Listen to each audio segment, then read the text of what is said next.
नमस्कार. श्री स्वामी समर्थ. स्वामी चरित्रसार या चॅनलमध्ये आपलं स्वागत आहे.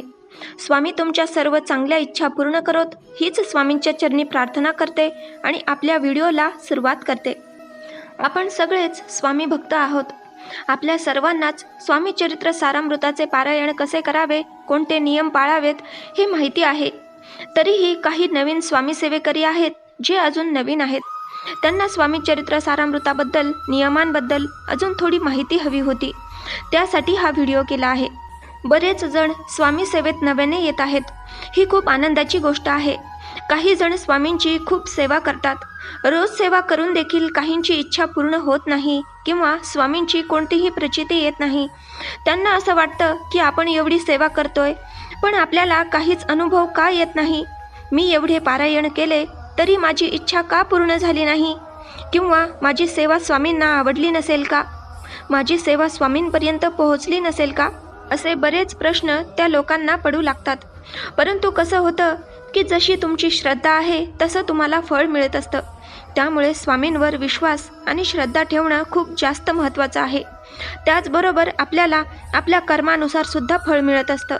म्हणजे बघा, आपण स्वामी चरित्र वाचतोय आणि आपले कर्म चांगले नसतील, म्हणजेच आपण काही चुकीचं करत असाल, तुमच्यामुळे कुणाचं मन दुखावत असेल, तुम्ही कुणाची निंदा करत असाल, कुणाशी भांडण करत असाल, वाईट बोलत असाल, दुसऱ्यांबद्दल वाईट विचार करत असाल, तर कसं बरं फळ भेटेल.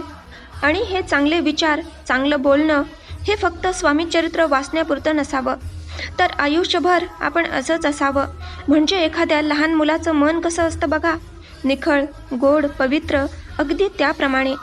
त्यानंतर स्वामी चरित्र पारायणाचे नियमसुद्धा पाळले गेले पाहिजेत. तुम्ही 11, 21, 51, 108 कितीही पारायण करत असाल, हे नियम पाळले तरच तुम्हाला केलेल्या सेवेचं फळ मिळणार आहे.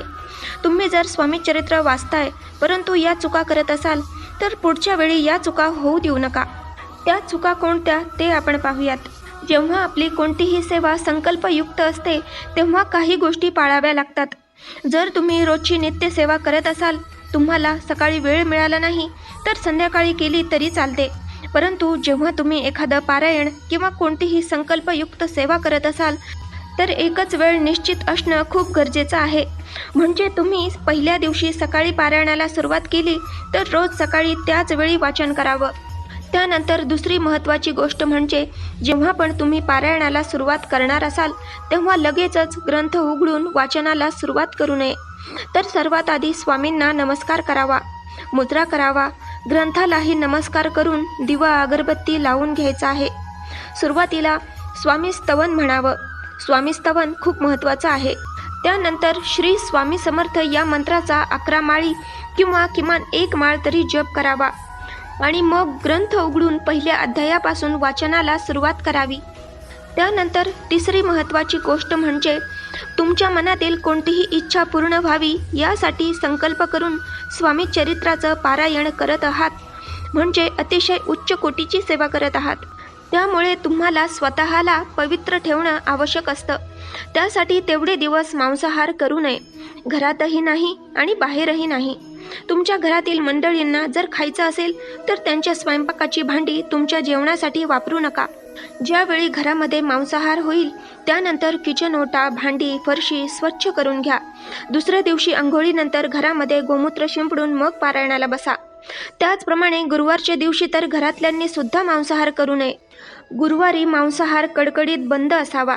त्यानंतर चौथी महत्त्वाची गोष्ट म्हणजे महिला जेव्हा पारायणाला बसणार असतील तेव्हा त्यांनी केस मोकळे ठेवू नका, किंवा केस धुतलेले असतील, केसांमधून पाणी टपकत असेल तर तसेच ओले केस घेऊन पारायणाला बसू नका. त्याचप्रमाणे पूजा करताना सुद्धा मोकळे आणि ओले केस ठेवून करू नका. आधी केस चांगले पुसून कोरडे करा, बांधा आणि मगच पारायणाला बसावं. तसेच तुम्हाला स्वामींच्या मठात, केंद्रात जरी जायचं असेल तरी केस व्यवस्थित बांधून जावं. त्याचप्रमाणे मळके आणि रोजचे वापराचे कपडे घालून पारायणाला बसू नका. स्वच्छ धुतलेले किंवा सणासुदीचे कपडे घालावेत. स्वामी चरित्र सारामृताचं पारायण म्हणजे एखाद्या सणापेक्षा कमी नाही. त्यानंतर 5वी महत्त्वाची गोष्ट म्हणजे तुम्ही एकदा पारायणाला सुरुवात केली की जागेवरून उठू नका किंवा कोणाशी बोलू नका. जोवर तुमचे पूर्ण अध्याय वाचून पूर्ण होत नाही तोवर उठायचं नसतं. पारायणाला बसतानाच जवळ एक ग्लासभर पाणी ठेवा. तहान लागली तरी तुम्हाला उठावं लागणार नाही. घरात लहान मुलं असतील त्यामुळे सारखं उठावं लागत असेल, किंवा तुम्हाला जर रोज एक पूर्ण पारायण म्हणजे 21 अध्याय वाचणं शक्य होत नसेल, अशा वेळी संकल्प करताना 7 दिवसांच्या पारायणाचा करावा.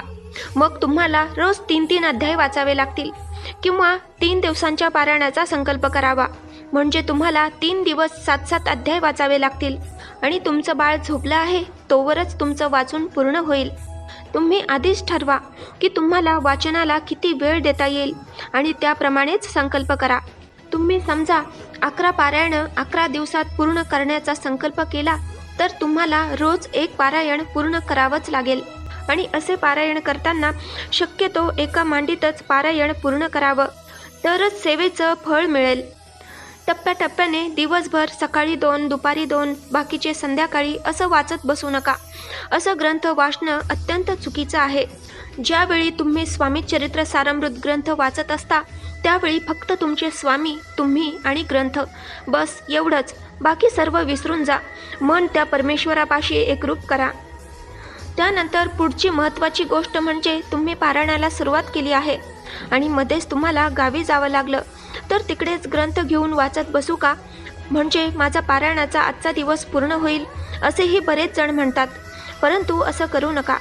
स्वामी चरित्राचं पारायण हे तुम्हाला तुमच्या घरातच करायचं असतं. दुसऱ्याच्या घरी केलेल्या पारायणाचं फळ आपल्याला मिळत नाही. म्हणजे जिथे तुम्ही सुरुवात केली त्याच जागेवर शेवटही करावा, तरच तुम्हाला केलेल्या सेवेचं चांगलं फळ मिळेल. तर अशा प्रकारे या चुका तुमच्याही हातून होत असतील तर इथून पुढे असं होऊ देऊ नका आणि या चुका टाळून, नियम पाळून, विश्वासाने, श्रद्धेने स्वामी चरित्र सारामृताचं पारायण करा. स्वामी तुमच्या ज्या काही इच्छा असतील त्या नक्कीच पूर्ण करतील आणि तुम्हाला कृपाशीर्वाद देतील. तुमच्या आयुष्यात कितीही मोठी समस्या असेल, अडचणी असतील, त्या सर्व या पारायणाने चुटकीसरशी सुटतील आणि तुम्हाला आयुष्यात पुढे जाण्याचा मार्ग सापडेल. झालेली सेवा स्वामींच्या चरणी रुजू करते. व्हिडिओ आवडला असेल तर लाईक करा, शेअर करा, सबस्क्राईब करा, जेणेकरून माझे पुढचे सर्व व्हिडिओ तुमच्यापर्यंत सर्वात आधी पोचतील. चला तर मग भेटूयात अशाच छान छान माहितीच्या व्हिडिओसोबत. तोपर्यंत श्री स्वामी समर्थ. जय जय स्वामी समर्थ.